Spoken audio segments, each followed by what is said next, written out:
Pengertian karya ilmiah.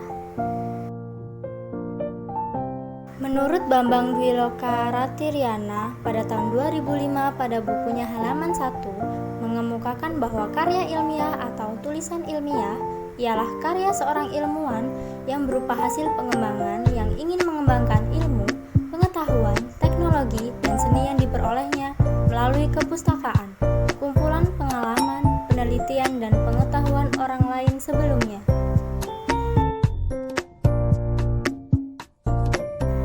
Menurut pendapat lain, yaitu Mukayat D. Brotowijoyo pada bukunya tahun 2002 halaman 9 mengemukakan bahwa karya ilmiah ialah karangan itu semua ditulis berdasarkan fakta umum dan dapat dibuktikan benar atau tidaknya. Karangan ilmiah itu selalu ditulis dengan bahasa konkret, gaya bahasanya formal, kata-katanya teknis, dan didukung dengan fakta umum yang dapat dibuktikan benar atau tidaknya.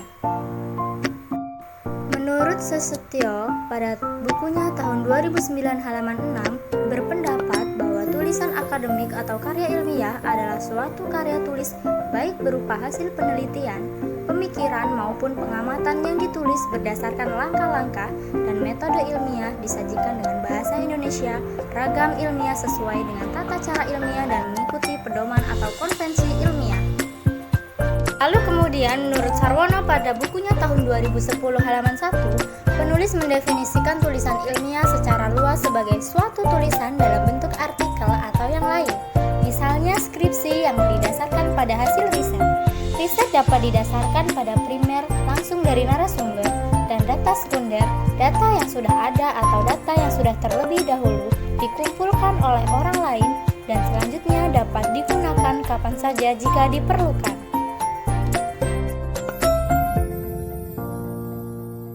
Karakteristik karya ilmiah. Menurut Jonathan Sarwono pada bukunya tahun 2010 halaman 1 sampai dengan 2, ada beberapa karakteristik tulisan atau karya ilmiah yang perlu diketahui antara lain. Tulisan menggunakan metode ilmiah. Ciri-cirinya yaitu: yang pertama, tulisan didukung dengan menggunakan data hasil observasi. Yang kedua, terdapat hipotesis atau setidak-tidaknya pertanyaan penelitian. Yang ketiga, adanya kemungkinan dapat diproduksi oleh penulis lain dalam konteks yang berbeda dengan menggunakan metode yang sama. 4. Tulisan dapat diverifikasi, artinya kebenaran dapat dicek secara empiris. 5. Laporan hasil dipaparkan secara tertulis untuk menjaga konsistensi dan kemudahan pengecekan. Tulisan didukung dengan menggunakan data empiris, artinya ada data yang digunakan sebagai alat pembuktian atau jawaban pertanyaan-pertanyaan yang disampaikan dalam tulisan tersebut. Ciri-ciri yang ketiga, data dikumpulkan dengan menggunakan teknik observasi. Pengukuran hasil yang ditemukan biasanya menggunakan perhitungan statistik.